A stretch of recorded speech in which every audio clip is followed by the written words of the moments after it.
Hi ನಮಸ್ತೆ, ಎಲ್ಲರೂ ಕೂಡ ಹೇಗಿದ್ದೀರಾ? ಇವತ್ತಿನ ವಿಡಿಯೋದಲ್ಲಿ ಕನಸಲ್ಲಿ ನಾವು ಹಾವಿನ ಬಗ್ಗೆ ಕನಸು ಕಾಣುವುದು ಅಂದರೆ ಅದರರ್ಥ ಏನು ಅಂತ ತಿಳಿಯೋಣ. ಪ್ರತಿಯೊಬ್ಬರಿಗೂ ಅವರ ಜೀವನದಲ್ಲಿ ಒಂದಲ್ಲ ಒಂದು ಬಾರಿ ಆದರೂ ಹಾವಿನ ಕನಸುಗಳು ಬಿದ್ದೇ ಇರುತ್ತೆ. ಕನಸಲ್ಲಿ ಯಾವ ರೀತಿಯಲ್ಲಿ ಹಾವುಗಳು ಕಾಣಿಸಿಕೊಂಡರೆ ಶುಭವಾಗುವುದು ಮತ್ತು ಯಾವ ರೀತಿಯಲ್ಲಿ ಕಾಣಿಸಿಕೊಂಡರೆ ಅಶುಭವಾಗುವುದು ಎನ್ನುವುದನ್ನು ಇವತ್ತಿನ ವಿಡಿಯೋದ ಮುಖಾಂತರ ತಿಳಿಯೋಣ. ನಾವೆಲ್ಲರೂ ಮಲಗುವಾಗ ಕನಸುಗಳನ್ನ ಕಾಣುತ್ತೇವೆ. ಕೆಲವೊಮ್ಮೆ ನಾವು ಕನಸುಗಳ ಆಹ್ಲಾದಕರ ಜಗತ್ತಿನಲ್ಲಿ ಕಳೆದು ಹೋಗುತ್ತೇವೆ ಅಂತಾನೆ ಹೇಳ್ಬೋದು. ಇನ್ನು ಕೆಲವೊಂದು ಸಂದರ್ಭಗಳಲ್ಲಿ ನಿದ್ರೆಯಿಂದ ಎಚ್ಚರಗೊಳ್ಳುತ್ತೇವೆ. ಅಂದ್ರೆ ಕೆಟ್ಟ ಕನಸಾಗಿದ್ರೆ ನಾವು ಭಯಭೀತರಾಗಿ ಎಚ್ಚರಗೊಳ್ಳುತ್ತೇವೆ. ಅಂತಹ ಕನಸುಗಳಲ್ಲಿ ಹಾವಿನ ಕನಸು ಕೂಡ ಒಂದು ಅಂತ ಹೇಳ್ಬೋದು.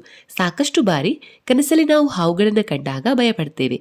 ಇನ್ನು ಕನಸಲ್ಲಿ ಹಾವನ್ನು ನೋಡುವುದನ್ನ ಕೆಲವರು ಒಳ್ಳೆ ಸಂಕೇತ ಅಂತ ಹೇಳಿದ್ರೆ, ಇನ್ನು ಕೆಲವರು ಕೆಟ್ಟ ಶಕುನ ಅಂತ ಕೂಡ ಹೇಳ್ತಾರೆ.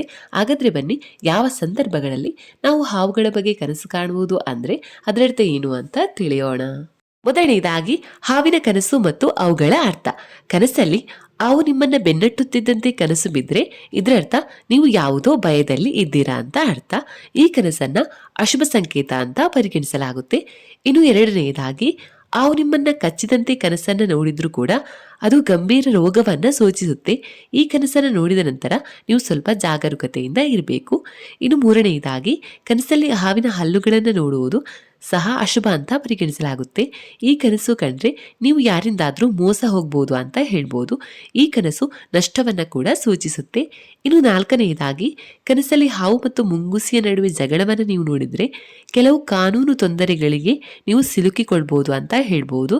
ಇನ್ನು ಐದನೆಯದಾಗಿ ಕನಸಲ್ಲಿ ಪದೇ ಪದೇ ಹಾವುಗಳು ಕಾಣಿಸಿಕೊಂಡ್ರೆ ಪಿತೃದೋಷದಿಂದ ಬಳಲುತ್ತಿದ್ದೀರಿ ಅಂತ ಅರ್ಥ. ಇನ್ನು ಆರನೆಯದಾಗಿ ಕನಸಲ್ಲಿ ಹಾವು ತನ್ನ ಪೊರೆಯೊಂದಿಗೆ ಹೋಗುತ್ತಿದ್ದಂತೆ ಕನಸು ಕಂಡರೆ ಇದ್ದಕ್ಕಿದ್ದಂತೆ ಧನ ಆಗಮನವನ್ನ ಸೂಚಿಸುತ್ತೆ. ಎರಡನೆಯದಾಗಿ ಕನಸಲ್ಲಿ ಒಂದಕ್ಕಿಂತ ಅಧಿಕ ಹಾವುಗಳ ಬಗ್ಗೆ ನೀವು ಕಾಣುವುದು. ನಿಮ್ಮ ಕನಸಲ್ಲಿ ನೀವು ಬಹಳಷ್ಟು ಹಾವುಗಳನ್ನು ಕಂಡ್ರೆ ಇದರರ್ಥ ನಿಮಗೆ ಕೆಲವು ತೊಂದರೆಗಳು ಎದುರಾಗಲಿವೆ ಎಂಬುದಾಗಿದೆ. ಆದರೆ ನೀವು ಆ ಹಾವುಗಳನ್ನು ಕನಸಲ್ಲಿ ಕೊಂದರೆ ಅಥವಾ ನಿಮ್ಮಿಂದ ದೂರ ಓಡಿಸಿದರೆ ನಿಮ್ಮ ಮುಂಬರುವ ತೊಂದರೆಗಳಿಗೆ ನೀವು ಸಿದ್ಧರಾಗಿದ್ದೀರಿ ಅಂತ ಅರ್ಥ. ಇದರಲ್ಲಿ ನಿಮ್ಮ ಗೆಲುವು ಹೆಚ್ಚು ಸುಲಭವಾಗಿರುತ್ತೆ. ಯಾವುದೇ ಕಠಿಣ ಪರಿಶ್ರಮವನ್ನು ತೆಗೆದುಕೊಳ್ಳದೆ ಹಾವು ನಿಮ್ಮಿಂದ ದೂರವಾಗುತ್ತದೆ ಎಂಬುದಾಗಿದೆ. ಎರಡನೆಯದಾಗಿ ಸತ್ತಿರುವ ಹಾವನ್ನು ನೋಡುವುದು. ನಿಮ್ಮ ಕನಸಲ್ಲಿ ಸತ್ತ ಹಾವನ್ನು ನೀವು ನೋಡಿದ್ರೆ ಇದರರ್ಥ ನಿಮ್ಮ ಭವಿಷ್ಯವು ಉತ್ತಮವಾಗಿರುತ್ತದೆ ಎಂಬುದಾಗಿದೆ. ಆದರೆ ಇದಕ್ಕೆ ವಿರುದ್ಧವಾಗಿ ನಿಮ್ಮ ಕನಸಲ್ಲಿ ಹಾವಿನ ಹಲ್ಲುಗಳನ್ನು ನೋಡಿದ್ರೆ ನಿಮ್ಮ ಹತ್ತಿರವಿರುವ ಯಾರಾದರೂ ನಿಮಗೆ ಹಾನಿ ಮಾಡಲಿದ್ದೀರಿ, ಅಂದ್ರೆ ಎಂದರೂ ಮೋಸ ಮಾಡ್ತಾರೆ ಅಂತ ಅರ್ಥ. ಇನ್ನು ಅವರು ನಿಮ್ಮ ಹಿತೈಷಿಗಳೇ ಆಗಿರುತ್ತಾರೆ. ಬೆನ್ನ ಹಿಂದೆ ಇದ್ದುಕೊಂಡು ನಿಮ್ಮ ಬೆನ್ನಿಗೆ ಚೂರಿ ಹಾಕುವಂತಹ ಕೆಲಸವನ್ನ ಮಾಡುತ್ತಾರೆ ಅಂತ ಹೇಳ್ಬಹುದು. ನಾಲ್ಕನೆಯದಾಗಿ ಬಿಳಿ ಅಥವಾ ಚಿನ್ನದ ಬಣ್ಣದ ಹಾವನ್ನು ನೋಡುವುದು. ಅಂದರೆ ಇದು ನಿಮ್ಮ ಅದೃಷ್ಟವನ್ನು ಸುಧಾರಿಸುತ್ತೆ ಅಂತ ಹೇಳ್ಬೋದು. ಆದರೆ ನೀವು ಮತ್ತೆ ಮತ್ತೆ ಹಾವುಗಳನ್ನು ನೋಡುತ್ತಿದ್ರೆ ನೀವು ಪಿತೃದೋಷದಿಂದ ಬಳಲುತ್ತಿದ್ದೀರಿ ಅಂತ ಅರ್ಥ. ಇನ್ನು ಕೆಲವೆಡೆ ತಿಳಿ ಬಣ್ಣದ ಅಥವಾ ಚಿನ್ನದ ಬಣ್ಣದ ಹಾವನ್ನು ದೇವರ ರೂಪ ಅಂತ ಕೂಡ ಪೂಜಿಸುತ್ತಾರೆ. ಇನ್ನು ಬಿಳಿ ಅಥವಾ ಚಿನ್ನದ ಬಣ್ಣವುಳ್ಳ ಹಾವುಗಳಿಗೆ ವಿಶೇಷ ಮಹತ್ವ ಇದೆ ಅಂತಾನೆ ಹೇಳ್ಬೋದು. ಐದನೆಯದಾಗಿ ಎಡೆಗೆತ್ತಿರುವ ಹಾವನ್ನು ನೋಡುವುದು.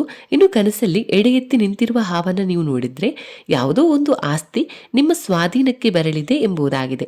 ಇನ್ನು ಕನಸಲ್ಲಿ ಬಿಳಿ ಹಾವನ್ನು ನೋಡುವುದು ಮತ್ತು ಕಚ್ಚುವುದು ಮಂಗಳಕರ ಅಂತ ಕೂಡ ಪರಿಗಣಿಸಲಾಗುತ್ತೆ. ಇನ್ನು ಕನಸಲ್ಲಿ ಹಾವು ರಂಧ್ರಕ್ಕೆ ಹೋಗುವುದು ನೋಡುವುದು ಅಂದ್ರೆ ಸಂಪತ್ತನ್ನು ಗಳಿಸುವ ಸಂಕೇತ ಅಂತ ಹೇಳ್ಬೋದು. ಇನ್ನು ಕನಸಲ್ಲಿ ಹಾವು ಕಚ್ಚಿ ಸತ್ತರೆ ದೀರ್ಘಾಯುಷ್ಯ ಪ್ರಾಪ್ತಿಯಾಗುತ್ತೆ ಅಂತ ಕೂಡ ಹೇಳ್ಬೋದು.